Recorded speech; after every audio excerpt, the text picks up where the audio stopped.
One of the most requested stories I get are from the middle of nowhere, and luckily, these kind folk shared their stories for you all. It seems no matter how hard we try to get away from people in danger, we just can't avoid it. These allegedly true stories will definitely freak you out. If you have a story that you would like to share on the channel in a future episode, be sure to submit it at swampdweller.net or the email you can find in the description down below. I would love to share your story with everyone here in the swamp.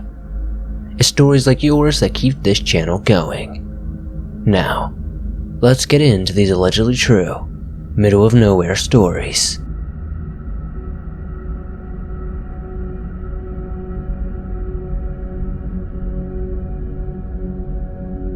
My story is rather simple. Well, more like something that actually haunts me to this day. I live in the middle of nowhere in the wonderful state of Oregon, and I firmly believe in monsters.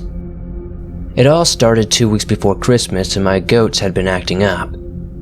My older females had the only pen with an outside area, and when I would go out to feed them, my goat would stare at the tree line. She had never done this before and it kind of scared me. I tried to move her away by saying, "April, come here girl," but she wouldn't even glance at me even when I had food. Then, our rabbits started dying, and how they died was odd. It seemed it was only my favorite ones too. The first to die was our favorite, and we still don't know how he died. The next was our second favorite, and how she died was even odder, because she wasn't even in a pen like the other two before her death. When we found her, she had been placed back into her pen and it had been closed. Here comes the part that got it worse. It was around 1:45 in the morning, and I was up late as always reading a book. Everything was fine until I heard an odd voice right outside my second floor window, and an almost echo-sounding child's voice chanting, "Hello," over and over again. Me knowing the legend of the Wendigo went into a panic. I never slept that night, and now I still get the feeling of being watched when I'm at home. To further my thought on the Wendigo in my area, I did some research on it. These things are definitely in my area. There are stories going back decades. Throughout my childhood, when I would play in our fields around my house, I would find arrowheads and other Native American artifacts everywhere, and animal carcasses that would be there one day, and when I would go check the next, it would be gone. My dogs would bark when there was nothing there, and my grandmother's dog would often refuse to leave the house, which was odd for her breed of dog to not want to go out and run. She would only quiver in fear with her tail tucked underneath.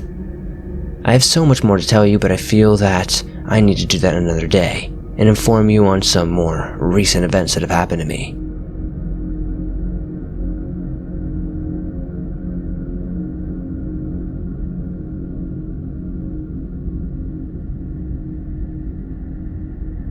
This isn't your typical story, but it still gives me chills thinking about it. I live on a small ranch near the coast in California. Our house is quiet and is far enough away from town that you can see the stars at night. We do have neighbors, but we are very private, and so are they. Anyone who has lived on a ranch knows that there is a lot of work involved. Something always needs to be done. Anyway, I was in between projects, smoking a bowl, and I noticed both my dogs are missing. We have two. One is a blue-nosed pit bull named Chevy, and the other is a mixed cattle dog named Bo. Our dogs don't wander off when my family members are outside unless someone else is on our property.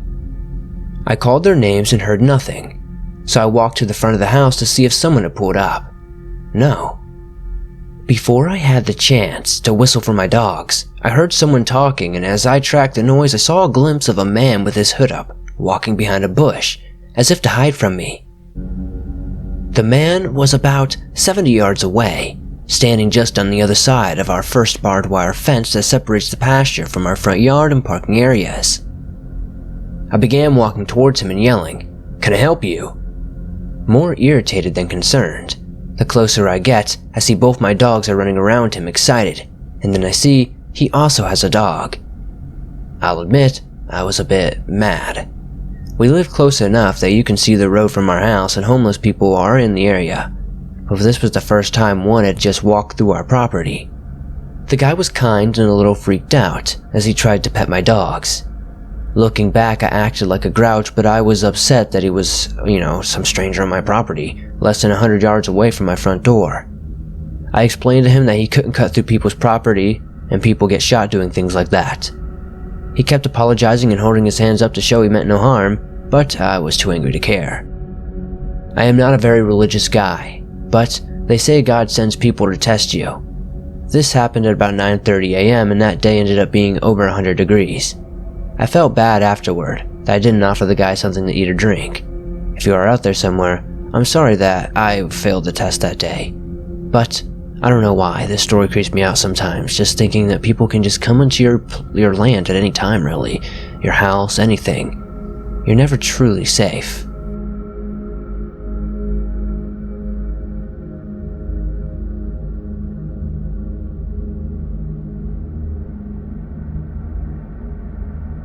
This story had taken place in Calgary, Alberta, Canada around the July of 2005 at about 2 a.m.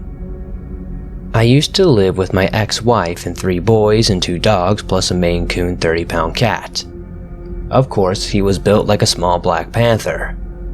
Anyways, I was home one day off work and was up very late or early depending on how you want to look at it. It was 4 a.m. to be exact. I was sitting in the basement on a couch with both dogs laying next to me. They're small dogs, a Yorkie Chihuahua mix and a Pekingese and Chihuahua mix. The cat came flying down the stairs and beelined it into the other part of the basement and was hissing like mad. Then out of the corner of my eye, I caught a dark figure standing by the entrance, right where I was. The 2 dogs stood up and both got to the end of the couch and got this mean defensive position. They had their teeth showing, growling, barking, and head forward and butt in the air, like they were getting ready to attack. My first impression was that they were freaking out about the cat. All 3 of them got along like brothers. Now both dogs got on the floor, and what it looked like to me was both of them had started to attack something. Tearing it apart. I hadn't seen a thing though. Whatever it was, they scared or chased it and moved it to the corner of the room. Both dogs never let up. It was like they were protecting me with their lives. I still didn't think much of it and got the dogs to calm down. A couple of hours passed and I fell asleep with both dogs next to me. Again, the dogs woke up and got scared. They were pretty much up by my head. It got dark in front of me and I felt something close in. The dogs were shaking. I got up and did what any fool would have done. I looked forward and then said, "Get out of my place. You're not welcome here." Then, just like that, it got eerily quiet. The cat came into the room and dogs' tails wagged. I went upstairs to the washroom and had noticed what looked like a hand mark on my neck. My wife came into the room and said, "What the heck happened?" Then she told me, "You have scratches on your back." Like a hand grabbed my upper shoulder and slid their hand down there. There were 4 distinct nail marks. I went to work and for some reason, the thing just kinda was forgotten about. Nothing else had happened after that, nor did I look for any answers. But I tell you, Swamp, whatever put their hand on my neck must have had huge fingers. I tried comparing my huge hands to the mark and my big mitts didn't even compare. From the tip of my finger to the end of my palm it was about 8 inches. And of course, I have average sized fingers. The finger marks on my neck were much thicker and dang near covered my whole neck. As for the scratches, they felt like hot burning marks.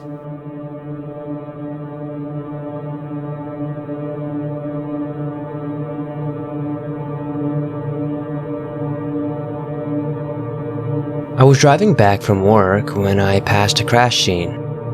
The crash was a rollover and looked like everyone there was okay. I soon forgot about it as accidents happen all the time where I live. I later learned that the lady involved walked away from the scene and had seemed to have disappeared into thin air.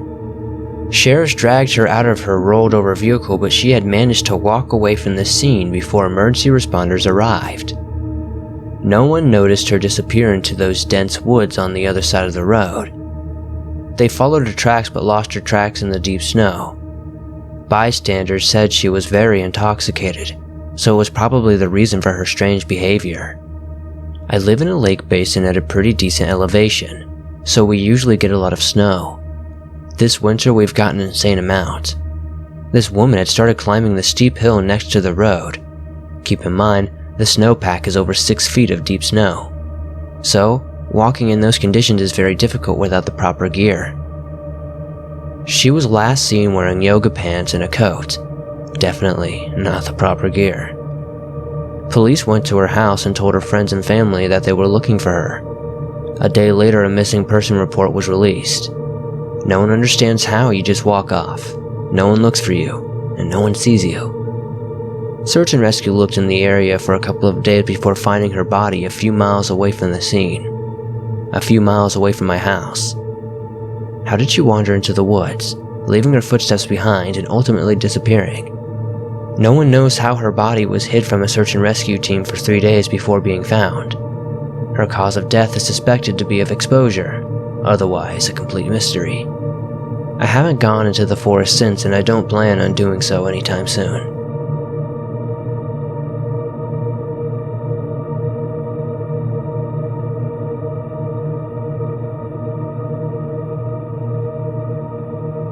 I grew up in a deep holler in the middle of nowhere, West Virginia, in a county called Calhoun. I grew up in a heavily haunted holler. It was host to many burnt buildings, the death of children, that sad sort of thing. It was worse during the winter, when all power would get knocked out and we had to rely on the wood stove to heat our food, and boil snow water to drink. This happened when I was about 13 or 14. My mom made a pot of beef stew and we decided to bring a thermos full to a neighbor.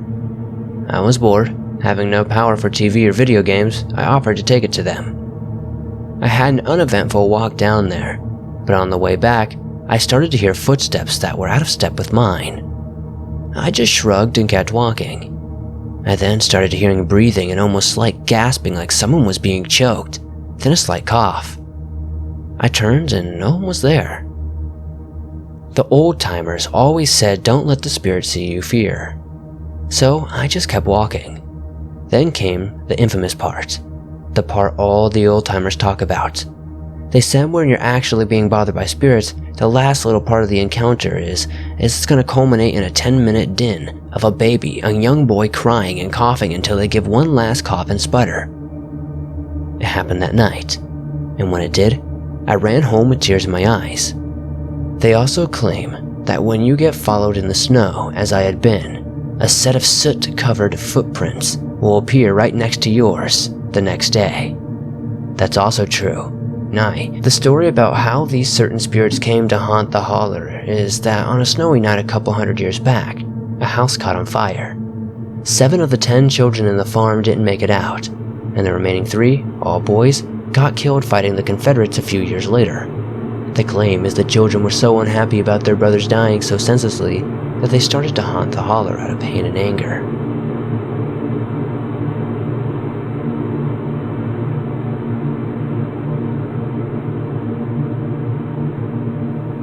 This all takes place in West Virginia, when I was about 8 or 9 in 2010. I was living with my mom at the time and her now ex-husband along with my brother and stepsister. We had just moved out there from Colorado because my stepdad at the time was in the military. We moved one more time after that up until my mom and him split. At first, I remember the house being pretty normal and even got a couple of dogs in the house, which will come more into play later on if I get the chance. There were a few experiences that took place in that house that I believed were ghosts. I was not the only person to experience something in that house, but I'll start with what I remember, then go into what I was told later after we had moved out. There was one night I had went to bed all snuggled up in my blankets when my eyes shot open. The room was dark besides the little castle nightlight I had forced my stepdad to get because I saw a head floating in my closet. But that ended up being a stuffed animal, allegedly. Anyways, the room was dimly lit by the nightlight when all of a sudden I see a black butterfly flutter into my room, then evaporating once it reached the other side of my room by the window. Then it started. The footsteps. Now, these didn't sound like heavy boot footsteps you'd be hearing all the time in these types of stories, but normal walking around footsteps. They moved from my doorway from the other side of my bed, and then out the door, down the hallway, and around the house. They were loud. After a while, I got tired of listening to them, and like the intelligent intellectual I was, I decided to wait till the footsteps were in a different part of the house and to sprint over to my TV to distract myself with the confusing yet worrying situation. At the time, George Lopez was on. I watched the show and shortly I forgot all about the evil spirit walking around my room. To this day, I think I pissed it off because not too long after turning on the TV, I hear a long scratch down my closet wall. You better believe I bolted out of the room and jumped into my mom's bed, crying for her to wake up. As cliche as this sounds, she puts me back in bed, gets me a glass of water, and tells me it was only a dream, as typical parents would do. There are more experiences from me and other people in my family, but I'll have to do that in a different part later on.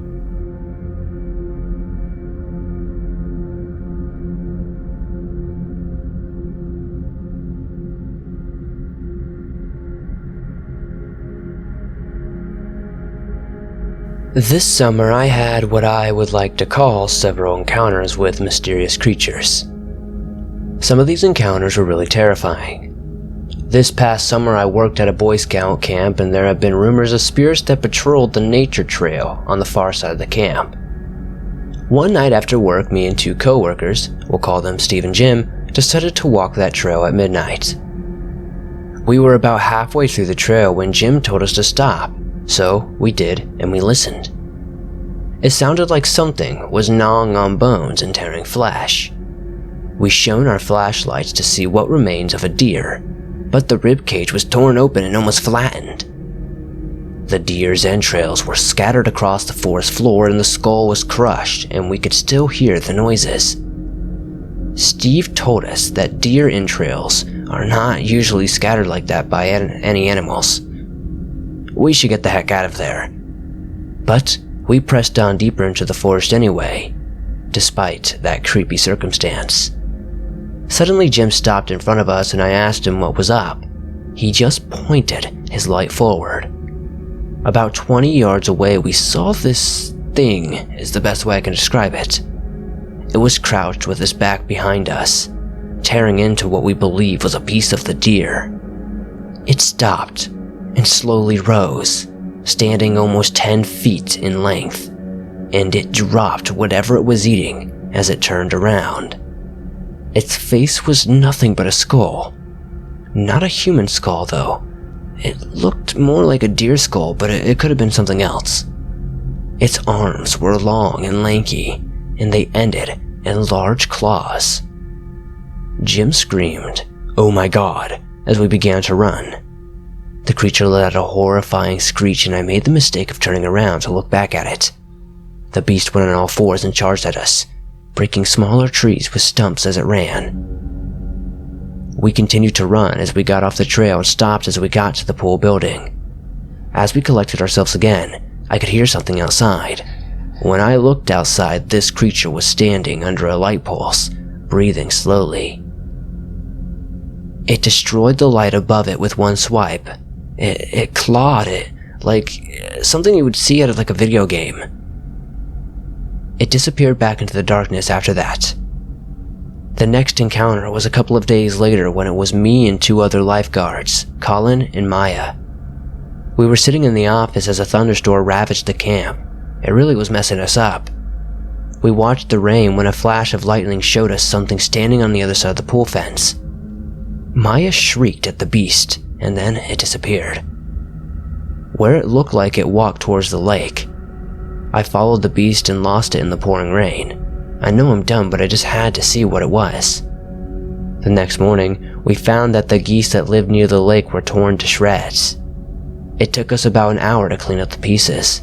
I almost gagged the entire time. The next encounter was the next to last week at the camp, and this was honestly the most terrifying experience. It was a Wednesday night and I traveled to the nature trail alone, and that's when I heard it. Something was laughing at me. It sounded like it was close to me, but at the same time it also sounded far. I turned and saw the biggest creature I have ever seen in my life. It stood about 10 feet and had a deer skull for a head with massive bloody antlers. It began to chase me, and as I ran the trail, I could hear that the brush behind me was being crushed as the beast was breathing heavily. It felt like hours, but it was only a few minutes till I figured I lost it. After I stopped to catch my breath, I could feel my backpack being torn when I turned. I saw the creature, and I then locked myself in the pool office. I was terrified. It kept ramming the door. When it stopped, I could hear someone's voice, and through the crack I could see it sulk around the building. I never saw it again that night. The final encounter was last week, when each night I saw the creature lumber through the parking lot. It looked like it had something in its grasp as it tore into it. I ran back to my campsite, and as I laid in my sleeping bag, I heard footsteps trudging through the campsite when I looked up and saw its blood-covered snout poking its head through the tent flaps. Its red eyes cast an eerie glow inside the tent, and I could hear it breathe, and what I thought was laughter. Each night it returned and stuck its head in various tents until one staff member woke up and screamed. The next day we couldn't find him and spent the day looking for him, until we found him in the parking lot. He looked pale and told us that it grabbed him and took him to the old BB range, and when it left, he ran. That night, me and 3 other people took flashlights and went to explore the range. It was decrepit, and vines grew over it. Then we saw them. Several carcasses of deer strewn about and placed in various stages of decay, and they appeared to be partially consumed. One guard screamed as the Wendigo rose from behind the rock wall in front of the range and charged us. We ran back to the science building, and we watched it as it came out into the light. This one had blue eyes and was extremely thin and had 3 long fingers ending in claws. It scraped the ground and sniffed the air until it slowly returned to the forest. That was the final encounter. I thought about returning to find it again, but I just haven't yet.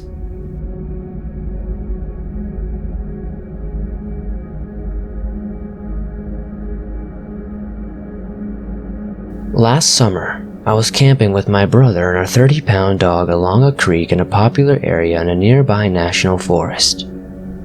It was an established site, but not really a campground. There was a small parking lot, a fire ring, and a nice flat area with access to the creek. Sometime in the dead of night, we are woken up by a large truck parked by our car just idling. Eventually, 3 men got out. They slowly entered our camp. They were talking quietly, and the truck and creek make us unable to hear what they are saying. I'm pretty sure it's not good. Meanwhile, our dog has been growling lowly the whole time. Early on, I whispered to my partner to be quiet, hold the dog, and hide. I got out of our sleeping bag and put my shoes on. The only thing I had for defense was a forest axe. If you don't know what that is, it's halfway between a hatchet and an axe, and very useful for getting by in the woods. It had a leather sheath with a metal button latch to protect the blade. They took their time, perhaps as intimidation, but eventually got closer to our tent. I loudly popped the metal button back from the latch. Taking off the sheath, preparing to become an axe murderer or be murdered myself. All 3 heard the latch and bolted. My assumption is they thought it was a gun holster, quickly left the camp, and got in their truck and left without a word spoken. Always remember, even when camping, you never know who is out there and what their intentions may be, so always bring something to protect yourself. Always.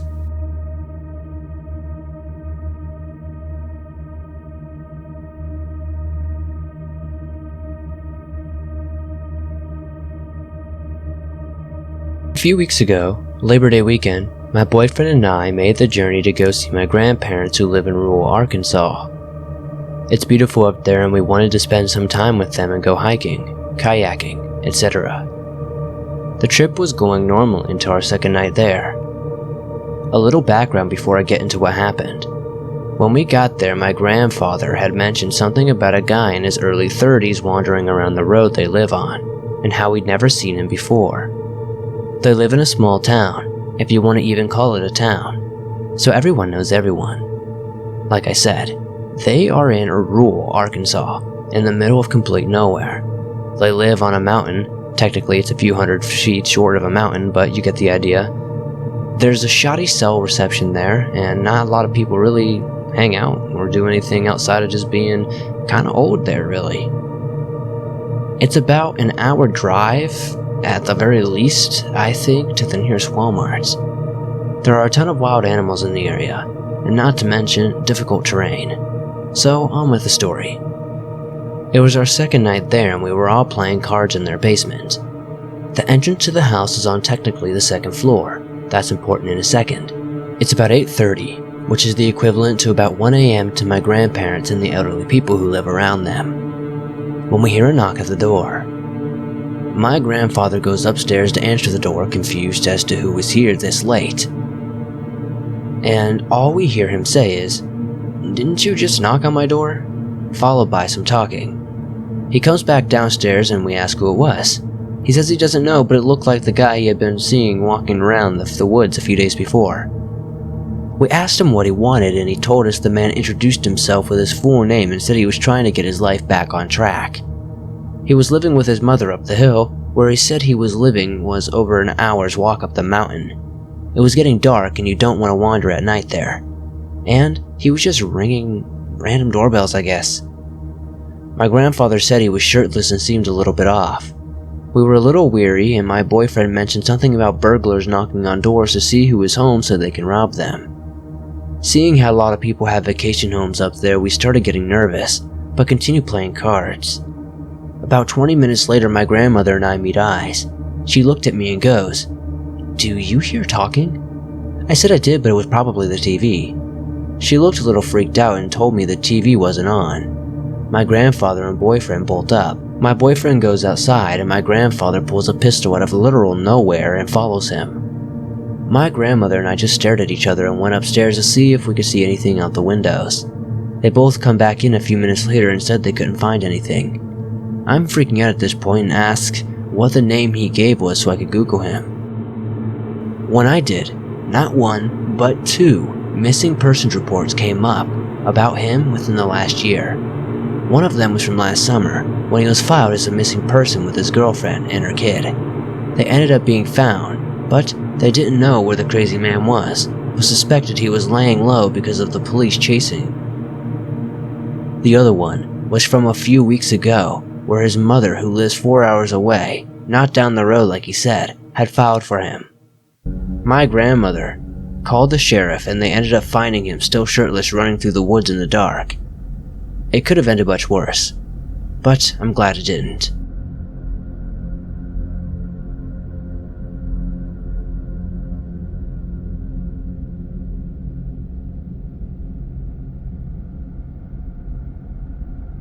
Let me give you some backstory before I go into this story.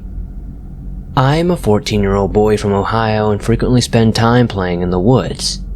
We own these woods. It all started when we were exploring a new part of an area in the woods that we haven't done before. While we were walking down the muddy and slippery trail, I started hearing talking. Now, mind you, I have a wild imagination. I know this wasn't my head because my friend looked over and had this "who are they" expression. As we got closer, I could smell the scent of weed in the distance. Now, I don't live in the greatest of neighborhoods, so this wasn't very uncommon. People often like to come and hide in our woods to smoke their pot.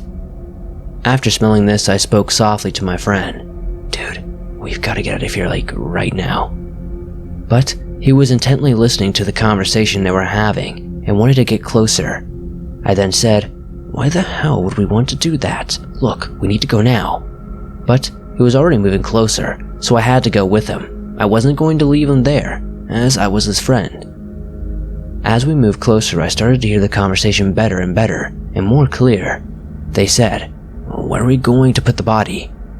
The first man said in a deep grumbling voice. The second man said in a more higher pitched voice, "Don't worry about it, the coyotes will get it, it's just the deer." But that's when my friend made the mistake of moving a branch, and then it snapped. I, being the older one, told him to run while I ran down the opposite direction the 2 men went after me.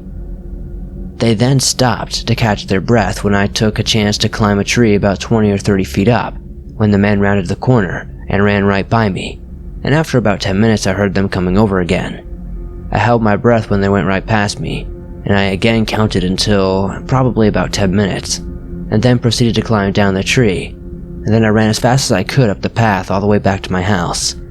I told him not to tell his parents because I still wanted to play there, but since then, I have never gone down there without at least 2 pocket knives.